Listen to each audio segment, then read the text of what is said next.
When I heard Tupac Changes, I cried as a kid. And that's crazy because I didn't even know the capacity of how big he was at the time, or like I just felt it in my spirit. I don't know what he was talking about, but it just connected with me. And I remember being at this, just being at the stereo close to it and crying as a kid.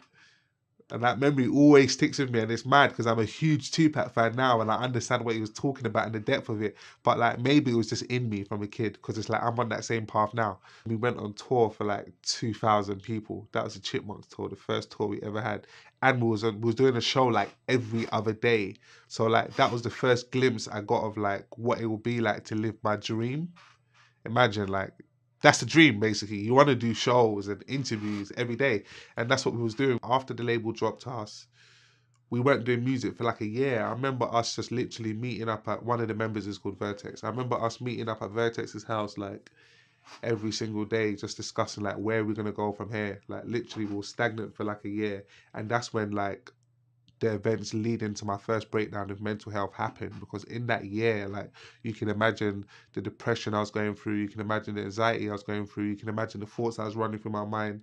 This is someone that technically on paper doesn't have a future in society because like, I didn't go to university, I didn't get the best GCSEs, and I haven't got a job. So I'm literally banking on music. And then at the end of 2011, I remember 2011 going into 2012, I had a huge breakdown. I came home one day and I just exploded. I was screaming, I was shouting, and then before I knew it, an ambulance was getting called for me. Um, my mum was in the ambulance with me, and then I ended up getting sectioned for the first time. Before I went hospital, I never knew nothing about anxiety. I knew nothing about depression. I knew nothing about schizophrenia. I knew nothing about mental health. These things didn't exist to me. This world just wasn't real to me.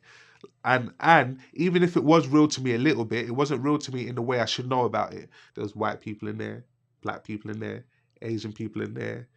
Um, all races was in there, and it just opened my mind that wow, this thing that I'm going through now is something that affects everyone. Like everyone can go through it. Like no one is exempt from it. Like everyone can go through it. And that kind of changed my perspective musically. It made me think like, yo, I've got to speak about more things that connect to a broader audience. Someone brought me Kendrick Lamar's Section 80 round the times when I was going through my kind of awakening phase. Someone was like, hey, Shocks, you should listen to Kendrick Lamar's Section 80. I think you'll like it. And I listened to it and I was like, wow, this is amazing. Like the way he's just tackling, like he had a song called ADHD. Like, do you know what I mean? Just talking about stuff that we're talking about in society and bringing it into the music. And I was like, I've got that same ability to do that too. I don't know if anyone else felt like that, but I definitely felt like, yo, I've got a voice like this, and I should be using my voice to affect people in the same way. So that set me on my journey. So Kendrick, thank you. I'll see you in person one day and I'll thank you and shake your hand.